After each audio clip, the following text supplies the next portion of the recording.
Hello students, कैसे हैं आप सब। मेरा नाम है राजन कुमार एंड आप देख रहे हैं राजन एकेडमी ऑफ एजुकेशन।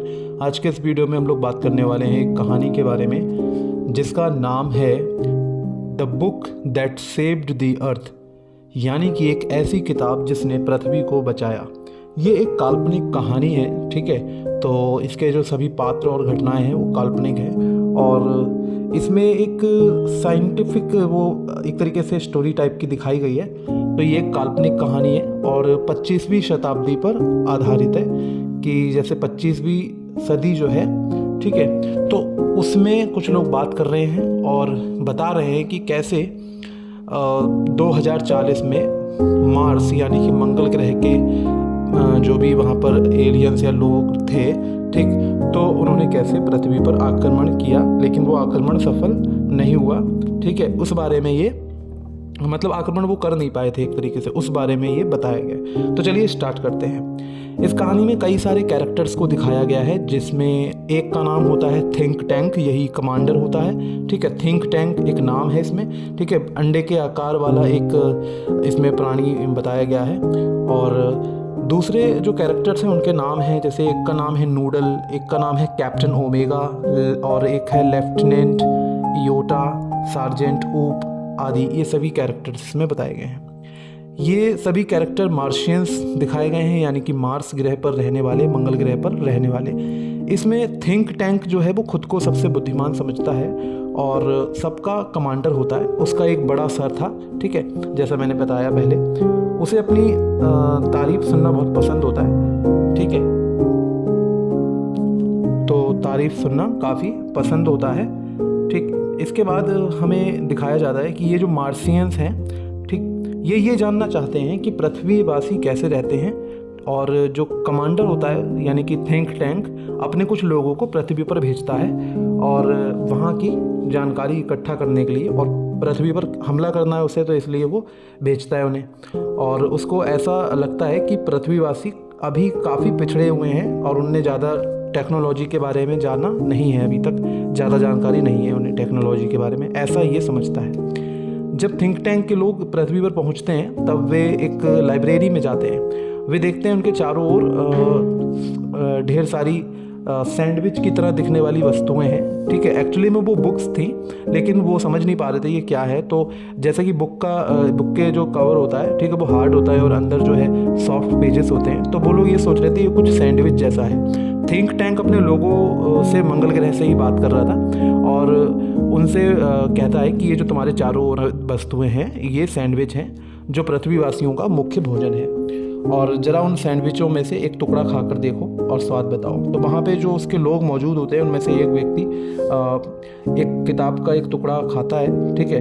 तब वो कहता है कि ये बिना पानी के निकलते कैसे हैं, इसको बिल्कुल ही स्वाद नहीं है इसमें, तो उसे किताब का स्वाद अच्छा नहीं लगता है। अब थिंक टैंक ने जो थिंक टैंक है उससे उसने जो भी कहा हो कि किताब का स्वाद अच्छा है या नहीं है वो अलग बात है, लेकिन उसने ये बोला कि ये जो है इसका जो भी स्वाद वगैरह उसको अच्छा नहीं लगा फिलहाल, ठीक है। पर थिंक टैंक जो मंगल ग्रह से देख रहा था, मॉनिटर कर रहा था ये सारी चीज़ें, तो वो बोलता है कि वो कोई सैंडविच नहीं है। अब समझ में आ गया कि वो कोई सैंडविच नहीं है। एक्चुअली वो ना दूसरे बंदे से भी सलाह ले रहा था थिंक टैंक, तो दूसरा बंदा भी उसे सलाह दे रहा था, तो वही बता रहा था कि ये सैंडविच नहीं है बल्कि कम्युनिकेशन यानी कि संचार के लिए कानों से सुनने वाली कोई वस्तु है। पर जब उसके लोग उस पुस्तक से कुछ सुनने का प्रयास करते हैं, अपने कानों से लगाते हैं, तब उन्हें कुछ सुनाई तो देता नहीं है, क्योंकि ऑटोमेटिकली मतलब ऑब्वियसली वो बुक थी, ठीक है। तो सुनाई कहाँ से देगा बुक से तो हम लोग पढ़ते हैं। तो जब उन्हें सुनाई नहीं देता तब थिंक टैंक कहता है कि शायद ये कानों के संचार की वस्तु नहीं है, ये शायद आँखों के संचार की वस्तु है, यानी कि कानों से नहीं सुन सकते इसको, आँखों से देखो और तब पता चलेगा। तब थिंक टैंक उनसे कहता है कि वो पढ़ने वाली वस्तु है, ठीक है, तो उसको पढ़ना पड़ेगा। तो पढ़ने के लिए वो कुछ टेक्नोलॉजी का यूज करते हैं और किसी तरह जब थिंक टैंक के लोग उस किताब को पढ़ना शुरू करते हैं तब उसमें वह काफ़ी कुछ पढ़ते हैं। ये नर्सरी की कक्षा की किताब थी और उसमें पोएम्स वगैरह लिखी थी, राइम्स लिखी थी। तो इनमें कुछ ऐसी पोएम और राइम्स थी जिसमें चंद्रमा और गाय के बारे में बताया गया था कि गाय कैसे जो है मून पर जंप कर रही है, इस तरीके से कुछ पोएम्स वगैरह हैं। ठीक है, हमटी डमटी वाली पोएम्स वगैरह इसमें बताई गई थी। तो कहीं ना कहीं उसको कुछ ऐसा संकेत जाता है, संदेश जाता है, वो ऐसा कुछ समझ लेता है थिंक टैंक कि अरे ये तो जो है बहुत ज़्यादा उन्नत टेक्नोलॉजी वाले हैं, इनके यहाँ तो बताओ गाय जो है वो मून पर भी जंप कर जाती है। इस तरीके से कुछ उनको जो भी समझ में आ रहा था, जो भी उन्होंने अपनी टेक्नोलॉजी से उस चीज़ को समझने की कोशिश की, तो वो कुछ ऐसा समझ रहे थे कि जो पृथ्वीवासी हैं वो बहुत ज़्यादा एडवांस टेक्नोलॉजी वाले हैं, तो ये हम इन पर हमला कर रहे हैं और ये कहीं हम पर ही हमला ना कर दें ये। ठीक है, तो चलिए अल्फा सेंचुरी चलते हैं, इस तरीके से ये बोलता है, कहता है कि मेरा कैप्सूल तैयार करो और मुझे यहाँ से निकलना है, जल्दी से निकलना है। और जो भी तुम लोग पृथ्वी पर हो, ठीक है, और मतलब मार्सियन जो पृथ्वी पर थे, तो उनसे भी कहता है कि तुम लोग भी जल्दी से आ जाओ फटाफट और चलते हैं फिर यहाँ से। और पृथ्वी पर हमला मत करना भूल के भी, वरना वो हमारे पीछे पड़ जाएंगे, वो बहुत ज़्यादा एडवांस टेक्नोलॉजी वाले हैं। तो इसमें इसी तरीके से ये दिखाया गया है। तो यहाँ पर स्टोरी कंप्लीट हो जाती है और हमें दिखाया गया है कि किस तरीके से एक कल्पना की गई है।